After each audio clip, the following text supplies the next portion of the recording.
The 1991 Camel Supercross Series, like the wake of an ocean-going liner, was powerful, full of energy. And like the unpredictable wake, the Supercross Series ran a turbulent course. When the final checkered flag was thrown, just as the wake blends into the sea, the stars of Supercross dropped the gauntlets of battle. The pressure of intense competition, the smell of oil, and the roar of engines gave way to serenity and the gentle pounding of the Pacific surf.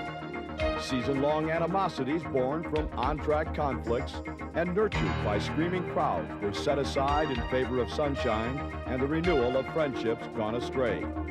They gathered on the island of Catalina to relax and reflect on the season completed just one day before. For some, a season of disappointment. For others, a season to one degree or another of success. For only one, though, the reflection of the season past was a dream come true. In the beginning, the Supercross Championship was the goal of many. Realistically, though, only a handful had the talent, the equipment, and the determination to earn the coveted prize. Given an outside chance to capture the crown were a group of hard-charging young lions. Team Suzuki's Mike LaRocco, Kawasaki's Mike Kidrowski, a recent transfer from the Honda team. The veterans included the winningest rider in the history of Supercross, Rick Johnson. The Honda star, plagued with injuries the past two seasons, was making one final attempt at a third Supercross crown. Jeff Ward, another two-time champion, was primed and ready. If Ward, the oldest rider on the circuit, stayed healthy, there was no question he would be a threat. Guy Cooper, the Suzuki star, has the talent, but in past years lacked consistency. The favorites, most often mentioned in preseason polls, numbered 4. The youngest, sensational 18-year-old Damon Bradshaw would temper his go-for-broke style. This year I've got a little bit different outlook on that. You know, like I said, there's 18 races, and, you know, me and Brian's talked about it. He goes, we don't want to win here and, you know, crash next week. He goes, if we have to take a second this week and win next week, that's what we want to do. He goes, we want to be there at the end of those 18 races. Jean-Michel Bayle, 2 times a world champion, finished in the runner-up spot in 1990 while recording 5 wins. Last year I missed 2 races in the start of the season, so this year I have to try to be more consistent and try to win the race like I do last year and try to finish every race. Kawasaki's Jeff Matasevich led the 1990 series through most of the season. A conservative riding style as the series neared completion cost the Kawasaki ace the Supercross championship. This year, my attitude on it is a little bit changed. I'm going to go out there and go for the win every time. And if I'm in third, I'm not going to settle for third. I'm going to go for the win. They were all shooting at 2-time and defending champion Jeff Stanton.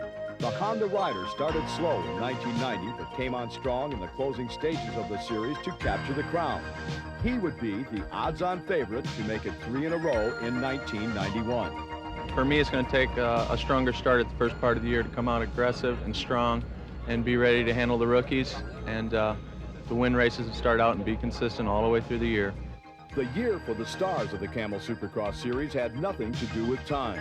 The year instead was a long, grueling season measured by 18 events that ranged from one end of the country to the other. The Citrus Bowl in Orlando, Florida was the site of the opening round and the first of many come-from-behind rides that would characterize the entire series. In the second of 2 heat races, Damon Bradshaw ran into Jeff Stanton and crashed. Only the first 4 finishers from the heats transferred to the championship points-paying main. Running at the back of the pack, Bradshaw's chances were slim. The teenager, though, never gave up, and on the last lap was looking for a way around Ron Tishner to move into 4th. With the pressure on, Tishner made this mistake, and Bradshaw was in. In the semifinals, Tishner from nearby Palm Harbor, Florida, rebounded to finish 2nd and also made the main. The stage for round 1 of the series was set, and with the drop of the gate, the season was underway. 20 of the fastest Supercross riders in the world charged toward the first corner. And to the delight of the highly partisan crowd, Florida's own Ron Tishner, rider number 12, was again center stage. Behind Tishner, the best in the business, and a dogfight for the runner-up spot. Damon Bradshaw, number 11, and Jeff Ward, the veteran on the green Kawasaki, provided the action. For several laps, the pair of riders jockeyed for position, never more than a couple of bike lengths apart. Then, Jeff Stanton from out of the pack turned that duo into a trio. The pressure was on, and the question became, who would crack first? It was answered when Jeff Ward moved into second and promptly crashed.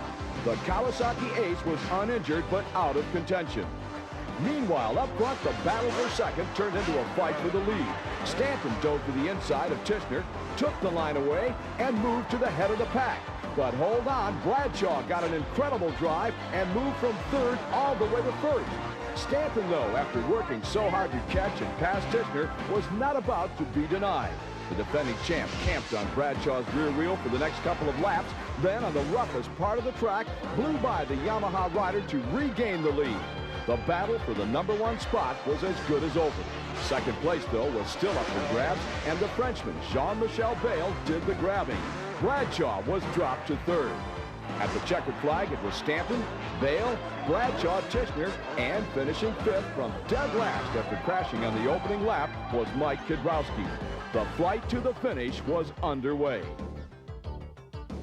For most of the Supercross stars, the season opener was a big success. The exceptions? Guy Cooper, who missed the opening round due to an injury suffered in an off-season European race.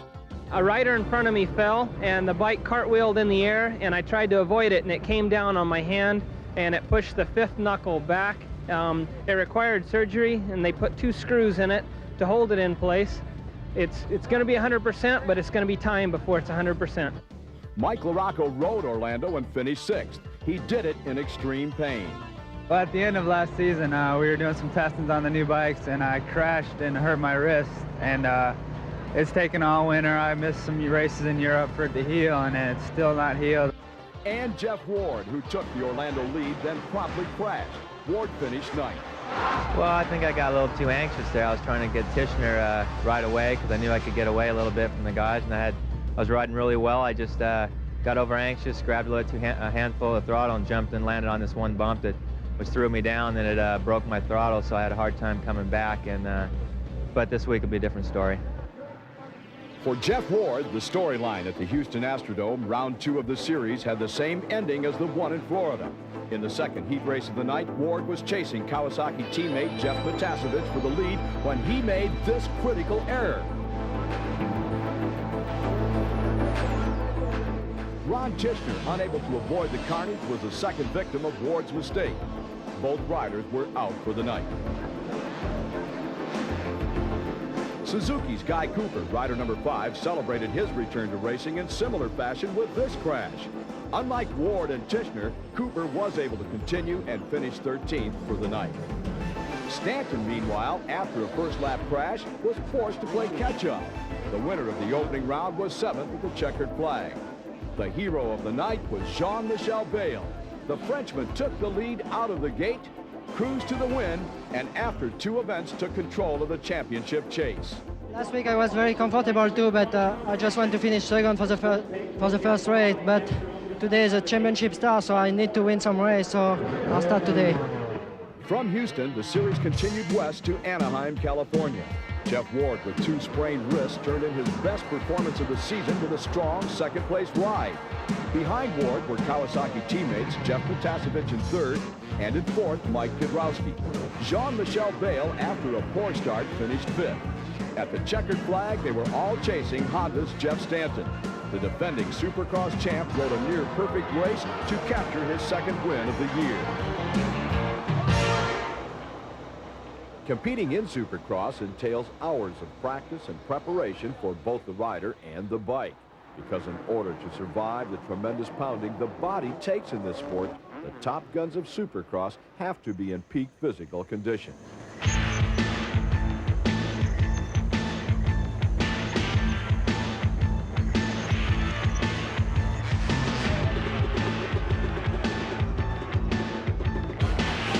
Usually we get home on Sunday. It's usually a day off because we race Saturday night.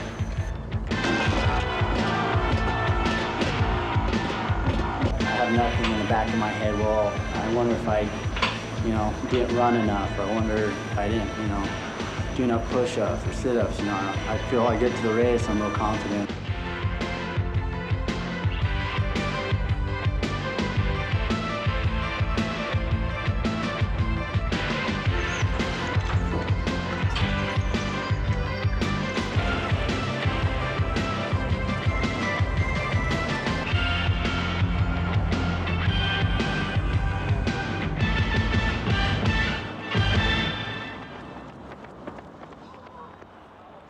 Next stop, the Great Northwest, Seattle's Kingdome, where native son Larry Ward was hoping for a repeat performance of last year's win, his one and only Supercross victory to date.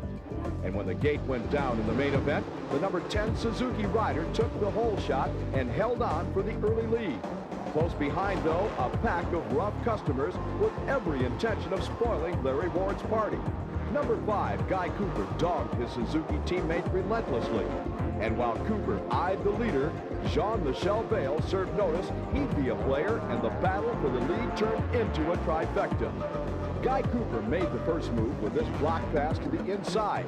He and Ward thrilled the crowd, going back and forth with side-by-side sprints between corners. Nearing the tunnel, color analyst Mitch Payton sees where number 8, Jean-Michel Bayle's headed, and knew that it spelled bad news for Larry Ward. Gonna set him up for an inside pass, Larry, right here. Right, boom, right there, got it. You called it, Mitch Payton, you called it, sent an inside pass coming up. Where did you get that crystal ball? Just one lap later, Bayle used the same tactic in the same spot to pass Cooper and take the lead. Watch again. Cooper is wide. Bayle goes to the inside and is able to make it stick. Cooper's only chance was to back out of the fray. That pass, for all intents and purposes, ended the scrap for the lead position. For the rest of the race, the smooth-sailing Frenchman seemed to have a strong tailwind, perhaps fanned by the ferocious battles that heated up behind him. Number 11, Damon Bradshaw, with about 6 laps remaining, took over third with this block pass. In the process, Bradshaw almost loses control. Bradshaw's hold on third place was a long way from secure. Enter a hard-charging Jeff Stanton, who gets by Bradshaw. Bradshaw, wanting no part of fourth place, tries to muscle Stanton. The two bang bikes. Stanton shoves his way past the Yamaha rider. Bradshaw would get a break when Stanton is tripped up with a lap rider. He runs into a hay bale. Damon is quick to take advantage and charges past. Meanwhile, holding on tenuously to second place was Larry Ward, who had fought back repeated challenges all night. On the white flag lap, it all comes apart for the hometown hero. First, Damon Bradshaw gets by. And then, after Jean-Michel Bayle takes the checkered flag and the Supercross points lead, Jeff Stanton, with a last-ditch effort, caught and passed Larry Ward at the finish line jump.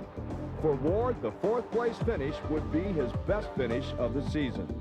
After 4 races, the series was beginning to heat up. Just 30 points separated the top 6 riders in the Camel Supercross Championship point standings. From the Pacific Northwest, the Supercross Tour headed south through the pleasant surroundings of San Diego. The Supercross track, though, at Jack Murphy Stadium was anything but pleasant. Example, Jeff Ward. So far, the season has been most unkind to the former 2-time Supercross champ. Ward wishes he could shut his eyes and start all over again. But for Ward, the 1991 nightmare would continue. In the second heat, all alone at the head of the pack, Ward put his wheels in the wrong ruts and goes down. The snake-bit veteran had to go all the way to the last chance qualifier to make it to the main. That extra time on the track, though, may have helped. At the start of the main, he and Jeff Stanton gained the early advantage. The two former Supercross champs would run 1-2 at the outset with a star-studded group that included the best the sport has to offer close behind. Damon Bradshaw and Jean-Michel Bayle were in tow. But just 6 laps into the race, another disastrous episode for Ward. Ward, coming out of the whoop-de-doos, gets out of control and off the bike.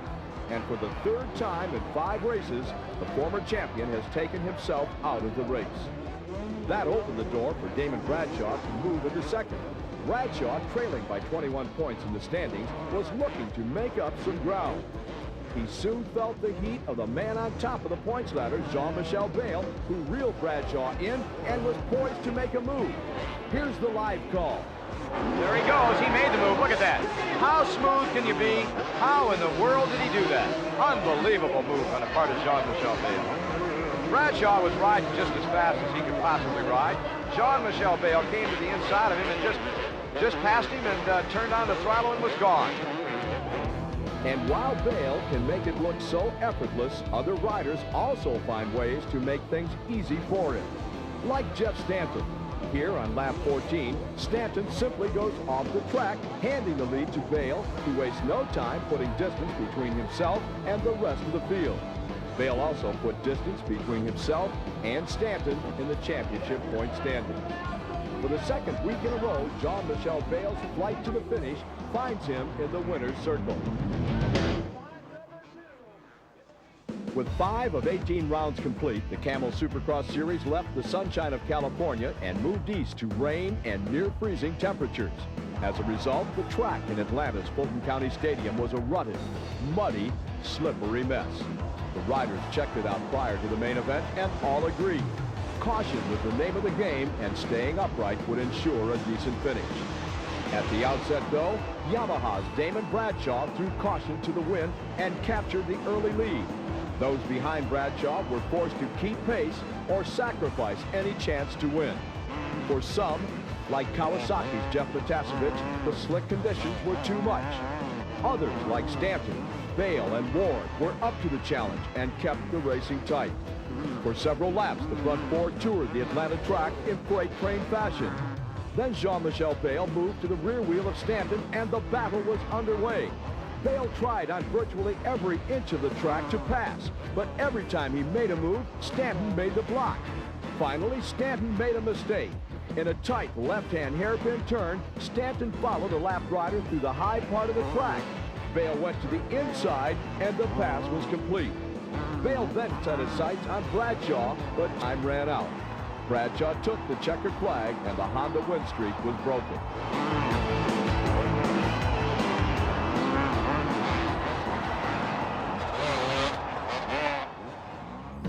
The top guns of Supercross were among the over 200,000 motorcyclists that descended on Daytona during the annual pilgrimage known as Cycle Week. And the stars of the Camel Series brought the rain and mud from Atlanta with them. Daytona is the birthplace of Supercross, so it's only fitting that the track at the Daytona International Speedway would be the toughest the riders would face all year. 50% longer than the average Supercross track, plus the deep ruts and extra mud you pick up circling this monster 20 times makes Daytona anything but a day at the beach. And right from the outset, you knew it would be one of those days.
Moving on to the main event, it will be more mayhem at the starting gate.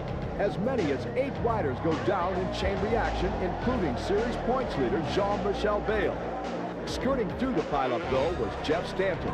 His strong riding style and stamina made for tough conditions like these. Stanton would be gunning for a record 3rd straight win at Daytona. Joining him at the head of the pack, Jeff Ward, a 3-time runner-up at Daytona. The two would be all alone and out front for most of the afternoon. But for Jean-Michel Bayle, trying feverishly to make up ground he lost at the start, the going would be rough. The Frenchman would find himself off his bike 4 times in the race. But with moves like these, Bayle would each time get back on pace and would put on a riding clinic. Bayle would eventually weave his way from 20th in the field to finish 3rd behind Jeff Ward. The day, however, belonged to Jeff Stanton, whose red Honda led wire to wire. And as if to add an exclamation point to his dominance at Daytona, the king of the beach simply rolled up the hill. Daytona is Jeff Stanton's domain. Once I got the start, I knew I just had to go out and relax. I didn't do that in the heat race and just play it real smooth. The ruts and the bumps was rough. It was the roughest track I've ever rode on. So I just wanted to keep a good, consistent pace and keep pulling on the second place leader, and that's what I did. Through the first 7 rounds, Bayle and Stanton dominated the competition. They had each won 3 events and were only 4 championship points apart. At round 8, Sun Devil Stadium, Phoenix, Arizona, it was more of the same. In the early going, Jeff Stanton was out front, followed closely by Jeff Ward, rider number 3, and number 14 on the white KTM, Mike Fisher. Behind that trio, just slightly off the pace, came Guy Cooper, number 5, Mike Kudrowski, number 4, Jeff Matasevich, number 7, and Bayle, rider number 8. The race action at this point turned from good to great. A block pass executed by Kudrowski dropped Cooper from 4th all the way to 7th. In the process, Bayle snuck by Matasevich to take over 5th. The momentum should have shifted to Kudrowski, but Bayle, who had fallen on the opening lap, was on a roll. Kudrowski was passed before he even knew the Frenchman was there. With a clear track in front of him, Bayle wasted no time in catching the trio of riders battling for the lead. From the back of the pack to the front, Bayle, with the smoothest, most fluid style of riding ever seen, was nothing short of spectacular. Putting his fluid style to work, Bayle moved to the 3rd. Mike Fisher never had a chance. A couple of laps later, the same set of corners. This time the victim was Jeff Ward, and Bayle was in 2nd place. The crowd in Sun Devil Stadium watched in anticipation. They knew Bayle would try the same move on Stanton to take over the lead. It almost worked, but at the last instant, Stanton grabbed a handful of throttle and held on to the number 1 spot. For Bayle, time was running out. All Stanton had to do to hold on for the win was block Bayle's line. On the next go-around, Stanton tried exactly that. But after coming from so far off the pace, Bayle was not about to be denied. With only inches to spare, the series points leader took over the number 1 position. From that point, there was no stopping the Frenchman with a smooth, fluid style. Bayle took the checkered flag, his 4th of the season, and added 3 points to his championship lead. Jeff Ward finished 3rd, Mike Fisher 4th, with Mike Kudrowski rounding out the top 5. The midway point of the Supercross Series, round 9, was next on the schedule in St. Petersburg, Florida. The inaugural Supercross event at the all-new Suncoast Dome was full of excitement and some of the best race action to date. Damon Bradshaw set the tone when he talked about the track. It's technical, and on a technical track, you have to be smooth, you have to stay in the groove, and you know, you have to hit everything perfect. It makes it a lot easier on your body. The humidity here is really high, so it's going to be a factor, you know, and also getting a good start. I think the track is going to be, you know, pretty decent for passing. You're probably going to see some bars banging tonight because of the way the corners are set up, but, you know, that's racing, and whoever wants to win the most is going to be the guy on top tonight. And the opening heat race of the night had it all. The bar banging, the corner setup, and tight racing. The early leader was Jeff Stanton, followed closely by Ron Tishner, number 12, Jeff Ward, and Damon Bradshaw. For several laps, the quartet hammered the tough St. Petersburg track. At the midway point of the heat, Stanton started to pull away. Jeff Ward then found a way around Ron Tishner to take over the runner-up position and set sail after Stanton. Bradshaw was not about to be left behind, so he too forced a Tishner pass. For the next several laps, Ward played catch-up with Bradshaw in tow. On the last lap, Ward was in position to challenge. Stanton, though, had the good line through the right hairpin turn and held the lead. Meanwhile, Bradshaw had a full head of steam and was slightly out of control. And just like that, he was out of the race. Watch again from another angle. Bradshaw comes in hard, loses control, and is thrown from the seat of his Yamaha. Ward stops to avoid hitting Bradshaw and points back at Bradshaw as he rides away. What was he saying? Well, we'll leave that to your imagination. The action in the main event was even better. In the first lap, the running order was Bradshaw in the lead, Stanton 2nd, Matasevich 3rd, Jeff Ward and Jean-Michel Bayle were right behind. Watch what happens when Bayle goes for an early pass. From that angle and at speed, it looked like Bayle might have knocked Matasevich down. Watch again. Matasevich sees Bayle out of the corner of his eye and tried to block him. He went into the corner too deep and simply lost control. It's been that kind of gear for Matasevich, who was out of contention, and Bayle, who escaped unscathed. From that point, Bayle closed quickly on Stanton in 2nd place. He caught the defending champion in a rough set of moves and pulled alongside over the finish line jump. Stanton gave it all he had, but at that point, what he had was not enough. For the second consecutive week, Bayle passed his Honda teammate. Next on Bayle's hit list was the leader, Damon Bradshaw. For several laps, Bayle tried every trick he knew to gain the advantage, and every time, just when it looked like the pass was made, Bradshaw reached down, grabbed a little extra, and held on to the lead. His opportunity came in the form of a fallen rider. Bayle had time to react, and Bradshaw did not. That was not, however, the end of the bad luck for Bradshaw. With Jeff Stanton chasing him, Bradshaw came off a small jump front wheel first and coasted to the side of the track. When you see it in slow motion, you wonder how Bradshaw was able to hang on and avoid the crash. And that's the kind of year it's been for Bradshaw. Last lap, and there is still excitement on the track. Jeff Stanton is in second with Mike Kiedrowski closing. Last corner coming up. Kiedrowski goes for the pass and goes down. Bayle wins it, Stanton was second, and Kiedrowski picked himself off the ground and held on to third. The best finish of the season for the first-year Kawasaki rider, and coupled with Bradshaw's DNF, good enough to take over third place in the standings. For Damon Bradshaw and most of the other competitors, the season as it reached the midway mark had been one of frustration. Bradshaw was in 5th place in the championship point standings, 63 points behind Bayle with a single win to his credit. Jeff Matasevich, the Kawasaki hopeful, who had led the championship chase throughout most of 1990, was in 4th place with no wins and was only 1 point ahead of Bradshaw.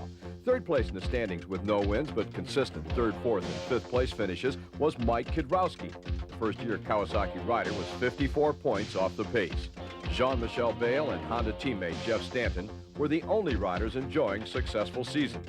With the exception of a 5th place finish in Anaheim for Bayle and a 7th for Stanton in Houston, the pair had recorded all 1st, 2nds, or 3rds. It was questionable as the season hit the midway mark which of the two was the strongest.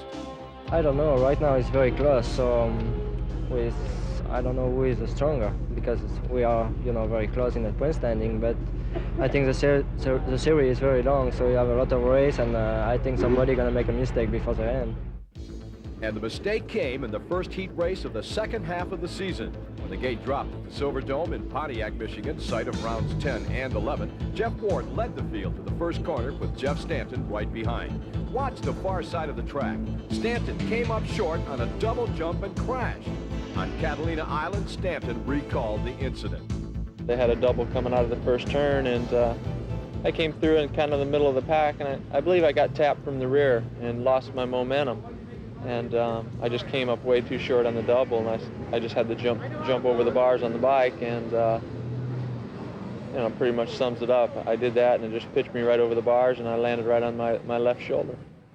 Stanton got up and continued around the track at a slow rate of speed. He pulled into the mechanic signal area to discuss the situation with his mechanic, Dan Beckley, but it was only a formality. Later, as he sat in the pits with an ice bag on his shoulder, the look on Stanton's face said it all. Stanton was out for the night and perhaps longer. Stanton was not the only Jeff to have problems in heat race number 1. Jeff Ward was in 2nd place chasing teammate Mike Kiedrowski when he lost control of his Kawasaki just prior to the finish line jump. Now that was one of the season's more spectacular crashes and certainly deserving of a second look. Fortunately, when Ward's motorcycle shot off the top of the finish line jump, there was no one in the impact area when it landed. Kiedrowski held on to win the opening heat with ease. The second heat of the night featured a battle between Damon Bradshaw, the leader, and Jeff Matasevich in second. Everything was fine until just past the midway point when Matasevich put this move on Bradshaw. Just like that, Bradshaw was not only knocked from the lead, but was knocked from the track. Matasevich later talked about the incident. We just both went in the corner at the same time. I don't know what happened to Damon. I guess he fell from the sounds of it, but it wasn't dirty. It wasn't anything. He kept the gas on. I kept the gas on, and he ended up going down. In the pits after Matasevich took the heat race win, the two riders, backed by uninvited supporters, further discussed the issue. An understanding was reached, and that was the end of it. Until next time. With Stanton out of the main, Bayle's mission was clear. Stay out of trouble, score points, and the title would belong to the Frenchman. Those thoughts, however, did not keep Bayle from putting his Honda close to the front when the gate dropped for the main event. At the front was Bradshaw with his nemesis Matasevich close behind. The crowd was looking for a replay of the heat race action staged earlier by Bradshaw and Matasevich. It was not, however, to be. Bradshaw, no help from anyone, lost the front end of his Yamaha, and although uninjured, was out of the race. There was still, though, plenty of action to come. On the third lap, Jean-Michel Bayle passed Matasevich at the end of a whoop section. In the next bank corner, Matasevich returned the favor and regained the lead. The same thing happened on the next two go-rounds. Bayle would make the pass and take over the lead. Matasevich, with a block pass maneuver, would take it back. Now that game might have lasted the entire main event, but Matasevich made this critical error.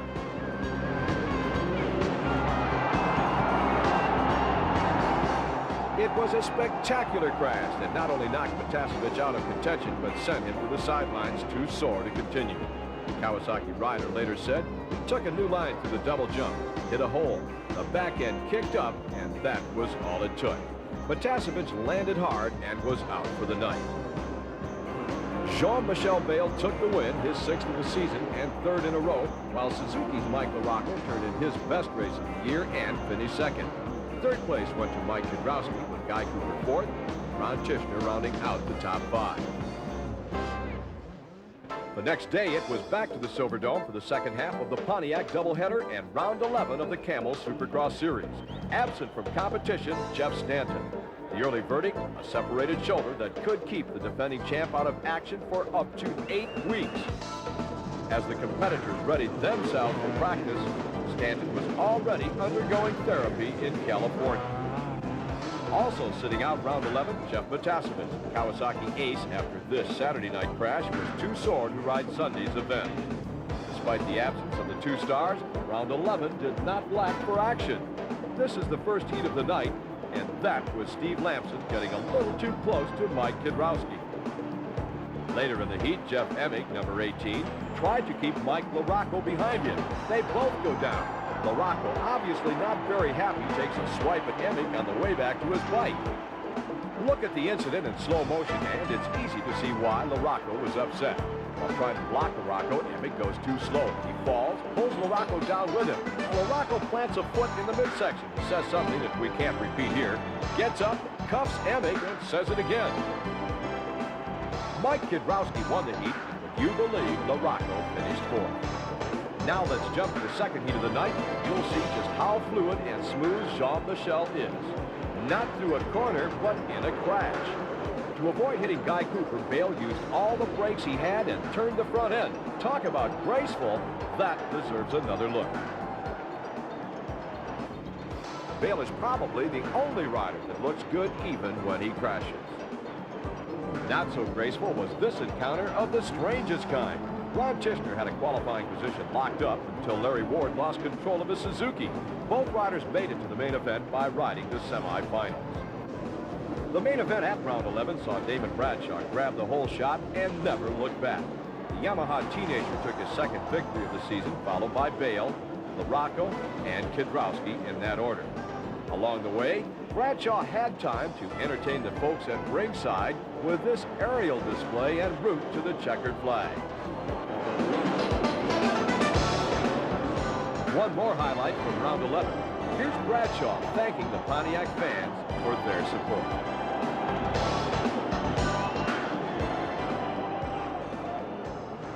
Aerial displays and other dynamic moves performed on the top guns of Supercross are a thing of beauty. Let's take a look at these talented athletes as they twist and turn their cycle seemingly to the point of no return.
As the Supercross Series reached round 12, it was evident on-track aggressions were on the upswing. Months later, on Catalina Island, veteran Supercross star Jeff Ward looked back at that point of the season and referred to the new, aggressive breed of riders and their riding styles with this observation.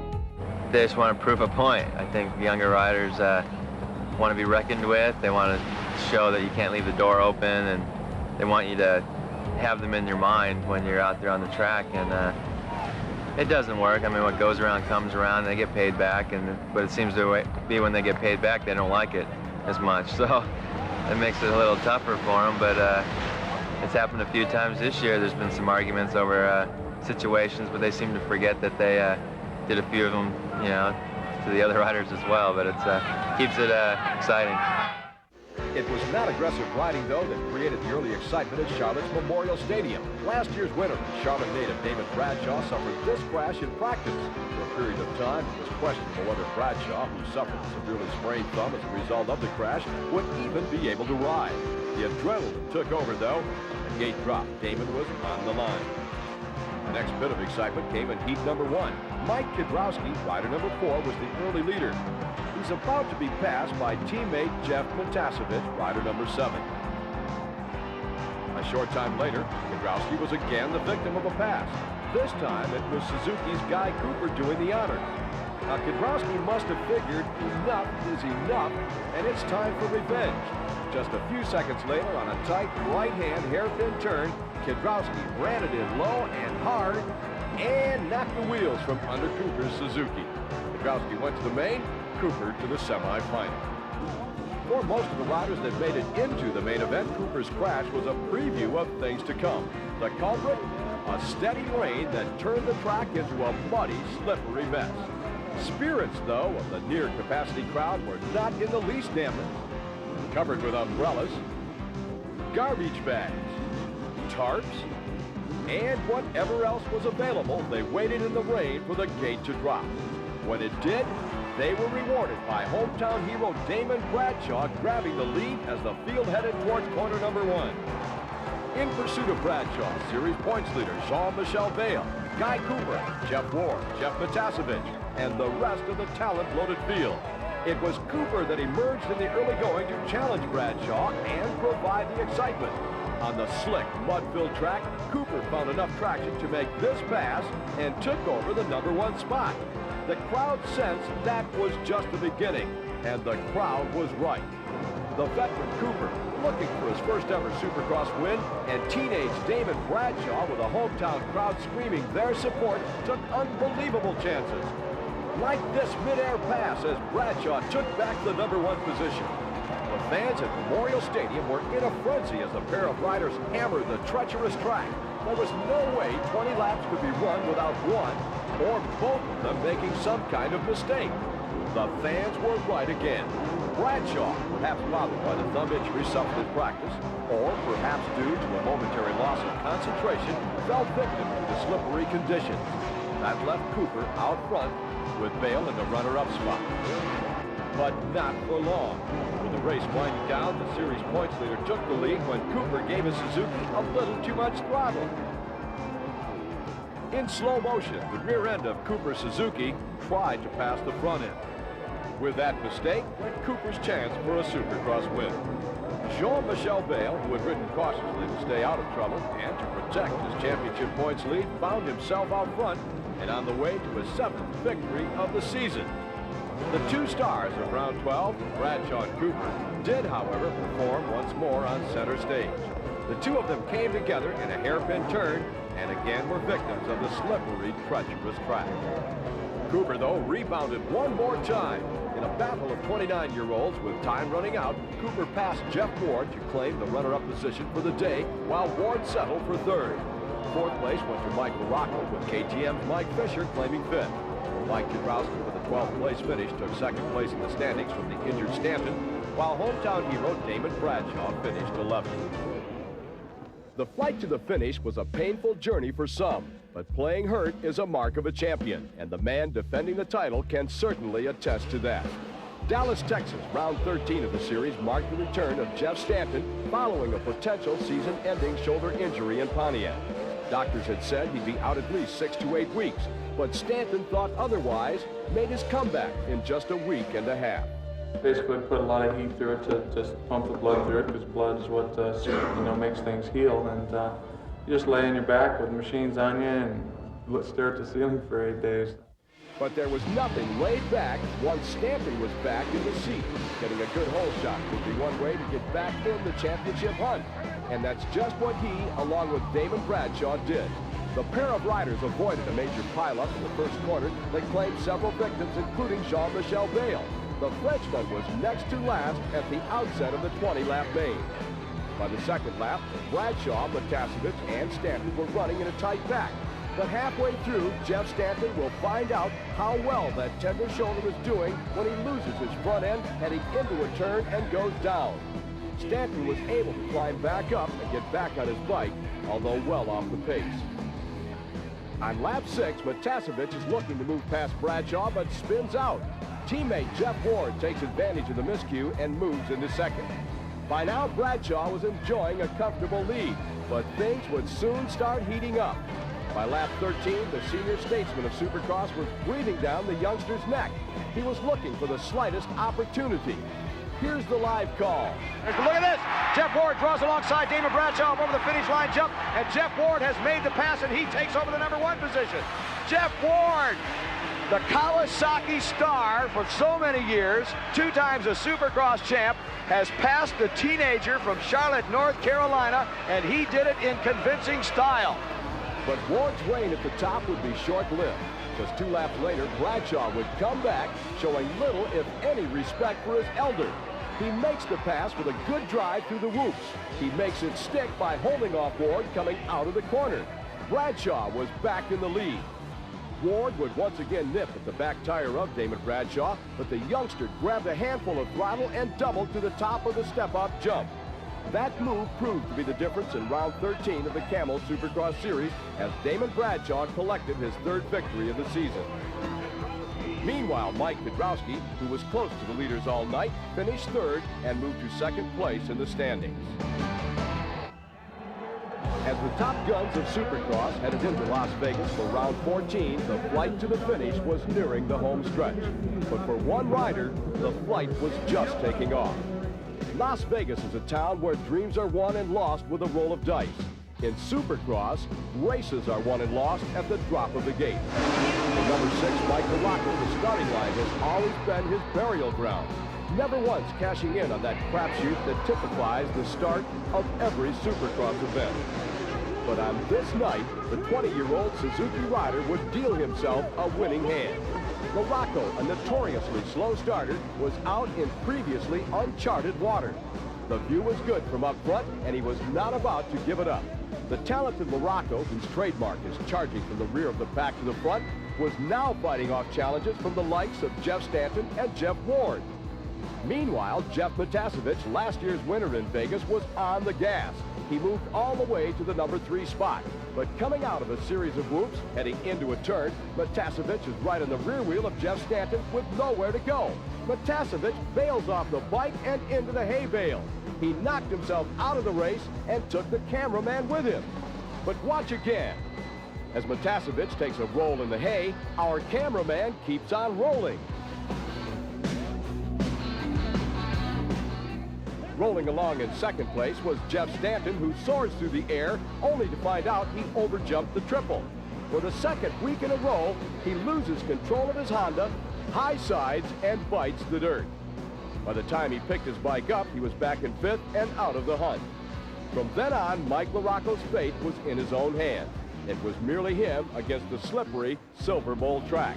And Mike Larocco, who's found himself on the rostrum many times in 2nd and 3rd place, would finally claim the first Supercross win of his career. And for Team Suzuki, the monkey was also off their back as the factory captured its first win in 1991. From Las Vegas, the stars of the Supercross Series headed east to the Meadowlands in New Jersey. It was accepted if Jean-Michel Bayle stayed out of trouble and avoided injury, the 1991 Supercross crown would be his. There would be no let-up, though, among the rest of the stars of the series. There were thousands of dollars to be awarded in runner-up positions. 1992 factory contracts were on the line. And most important, The intense drive to compete and win would not be rested until the final checkered flag. Then, too, while no one was wishing bad luck on the series leader, there was that slim chance that Bayle might experience a run of bad luck, like in the second heat race of the night.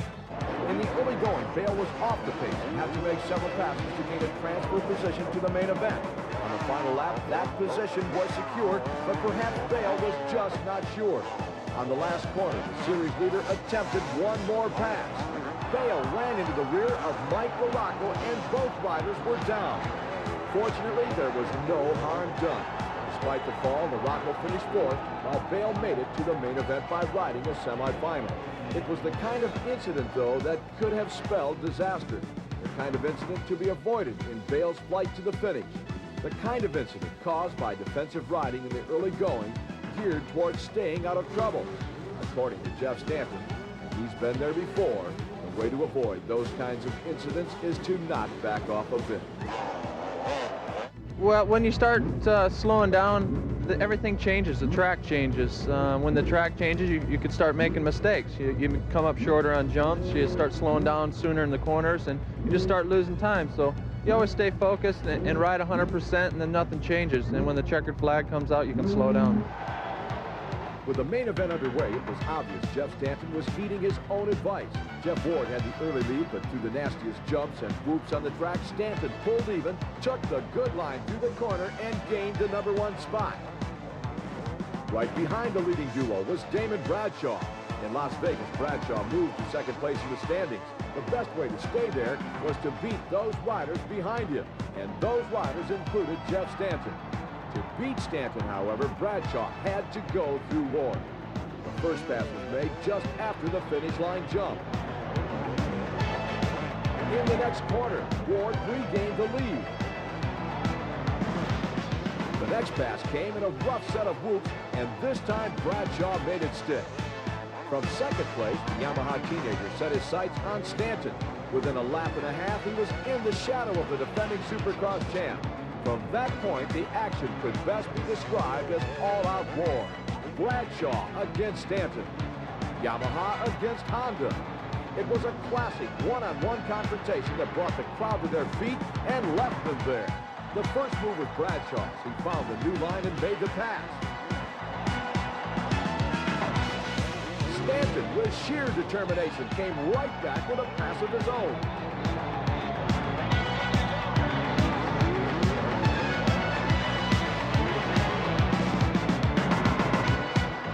Bradshaw responded to that by twisting the throttle a little harder. He was again in control of the #1 spot. For the next several laps, Bradshaw controlled the pace. It was reasonable to assume that Stanton, in only the third race back after his Pontiac injury, was tired. He would be content with second place. That thought, however, was not in the mind of Jeff Stanton. When the opportunity came, Stanton took full advantage. This time it was an all-out effort that would carry Stanton all the way to the checkered flag and move him from fourth to third in the championship standings.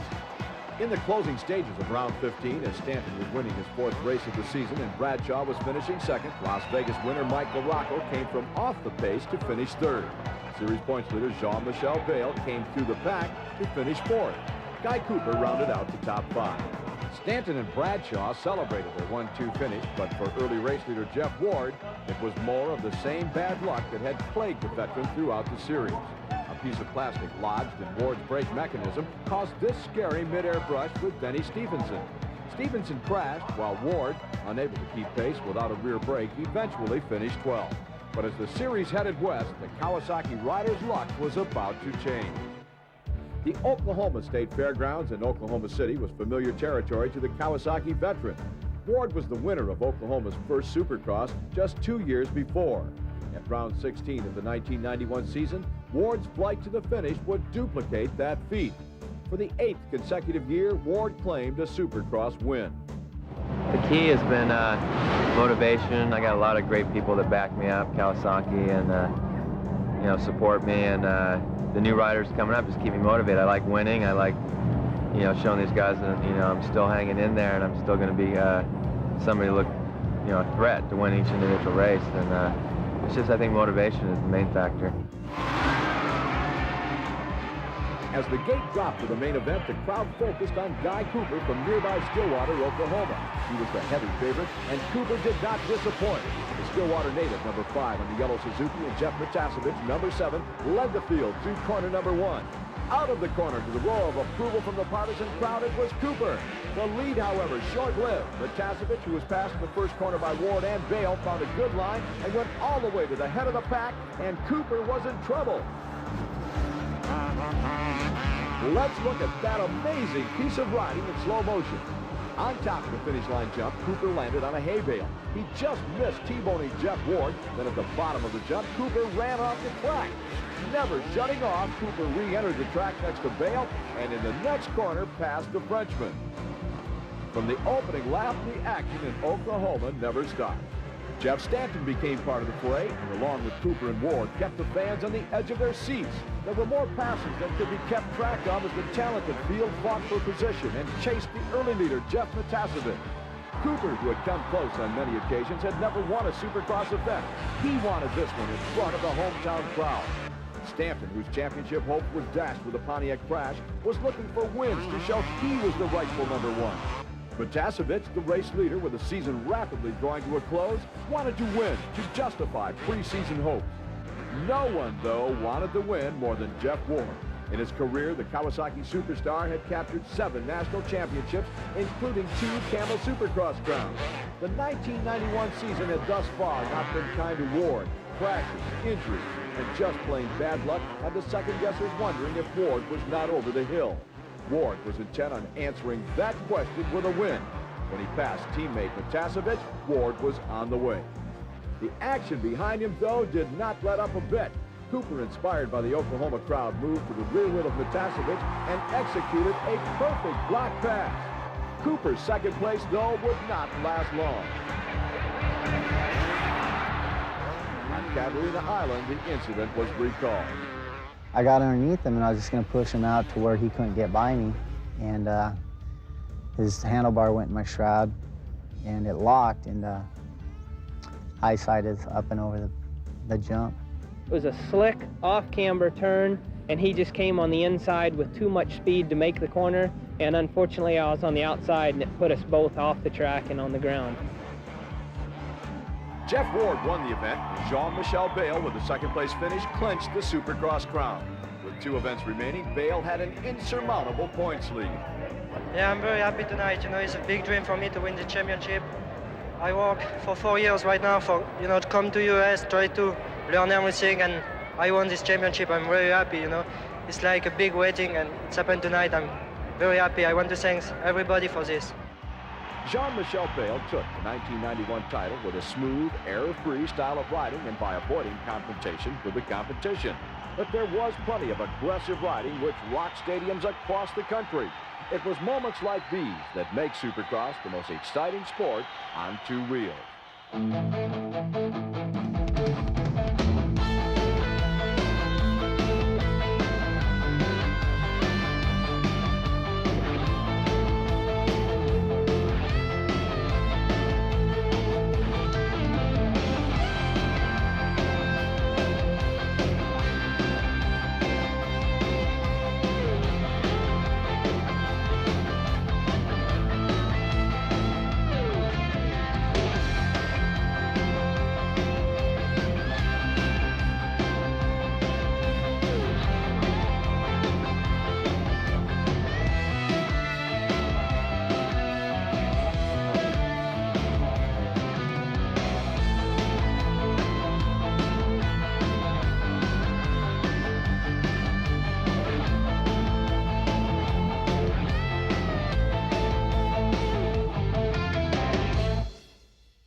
From Oklahoma, the series moved to Spartan Stadium, San Jose, California for the next last event of the season.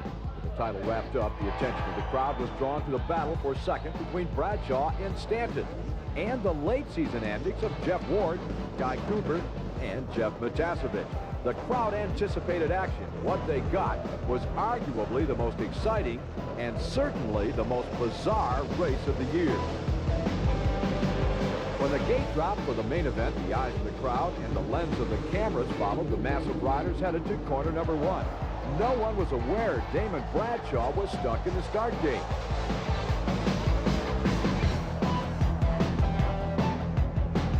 When he finally got underway, no one paid attention. He was so far behind the rest of the screaming pack that catching up would be next to impossible. Instead, the crowd and the cameras were focused up front. Jeff Ward took the lead from Larry Ward with a block pass, and the race was underway.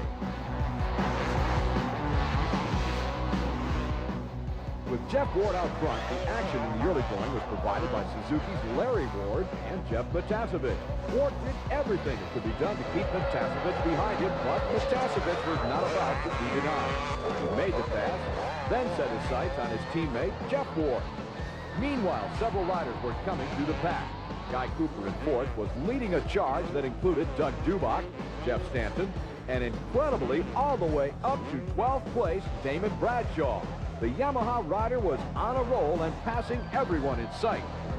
Up front, Matiasevich caught Ward, set him up, and made the pass. Now at that point, Matiasevich was in control. He had the lead. His teammate was right behind to block traffic. Guy Cooper, though, was not at all impressed. Cooper grabbed a handful of throttle and on the roughest part of the track, blasted past Jeff Ward to take over second. Where was Bayle? Well, the newly crowned champ was not having the best of nights. Back to the front of the pack with a white flag in sight and a repeat of the Matiasevich-Cooper Oklahoma brawl. We came over side by side, came down. I got blamed for the incident, but the more people look at the tape, they have mixed emotions. Everyone has mixed emotions on it. A lot of people say it was my fault, a lot of people say it was Cooper's fault. But it was one of those things where two riders were trying to put two bikes in one line at the same time on the last lap. With Cooper and Matiasevich on the ground, Yamaha's Doug Dubach took the lead, followed by Jeff Stanton, and all the way from the back of the pack, Damon Bradshaw.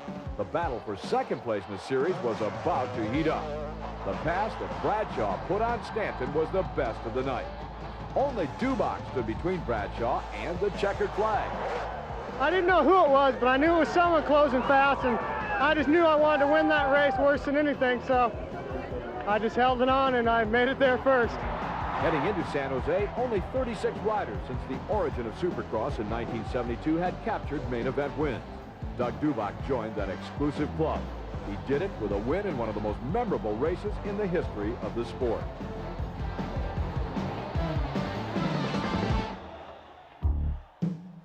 After 6 long, grueling months, countless miles on the road, and airline terminals from one end of the country to the other, endless hours of training, scores of pre-race interviews, it's a tired course, and all too little time to spend with family and friends, the Camel Supercross Series had boiled down to a final event. For Jean-Michel Bayle, the series champ, it was a final opportunity to capture his 8th win. No rider in the history of the sport had ever won more than 7 in a single season. I already won the championship, so I have nothing to lose. So I'm going to try to win the last race, and my goal is to try to make a good start and win the race. For Stanton and Bradshaw, there was still the battle for second place, but more than that, they and the rest of the field would have one final chance for redemption. Injuries, crashes, hard luck. It was all in the past. What mattered was a final performance to set the record straight. A final chance to answer the multitude of questions that all began, what if? With the season finale underway, Jean-Michel Bayle took it upon himself to answer the critics. The French World Motocross champion and now Supercross champion got the good start he wanted. Jeff Matiasevich, the early leader, would battle with Bayle, but would eventually relinquish the #1 spot. It was a Jean-Michel Bayle show and a Jean-Michel Bayle series. From Catalina, riders remembered the champ. I think Bayle is probably one of the most talented riders out there today, and I think he showed last year that he had the potential to win the championship coming back from what he did, and he's very smooth, very fast, and I respect him, and he definitely, I think, deserved the championship this year. Well, he's no different than any one of us. he's got some good talent. I'm going to say he's like a Ron Lachine. Everybody knows what Ron Lachine was like, and he worked really good with the bike and was really fluid all the time. And he's real similar to Ron Lachine. Doesn't really like to work hard for it. It comes natural to him. Come January, I'm going to be ready, and I know a lot of the other American riders are going to be ready, and pretty much we're all going to be out to get him. He's probably the smartest rider, or the rider that does the most thinking while he's on the track, and the whole time being fluid. It seems to me if I'm thinking a lot, my lap times go down. Although my style can get a little better, my times go down, and Jean-Michel can put everything right in order, and he's on top right now. The battle for second place in the standings went down to the wire. Earlier in qualifying rounds, Bradshaw could not keep the drive chain on his Yamaha.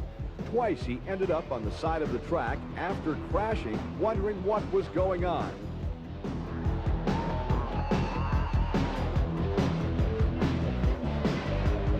No one had the answer, so it was with apprehension that Bradshaw rode the final qualifying round of the evening.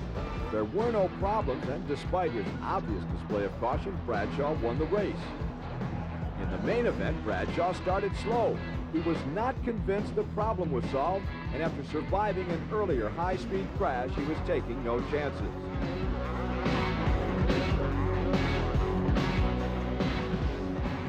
On the last lap, Bradshaw finally threw caution to the wind. He passed several riders to finish sixth and beat Stanton by a single point in the chase for runner-up honors. The hero, though, was the lone European rider in the field, Jean-Michel Bayle, when the Frenchman crossed the finish line after 20 of the longest laps in his career. The 1991 Camel Supercross Series was brought to a close. It was a series full of excitement and spectacular racing. A series full of turmoil and, at times, animosities. A series full of surprises and what-ifs. The series also marked the retirement of two of the most popular champions of the sport. The Osho, Johnny O'Mara, who captured the championship in 1984 and retired with 7 Supercross victories to his credit. And the winningest rider in the history of Supercross, Rick Johnson. In 1986, again in 1988, RJ earned the #1 plate while amassing a record 28 career Supercross wins. Both riders, as well as the 1991 season, will long be remembered by Supercross fans. From Orlando to LA, it was one fantastic flight to the finish.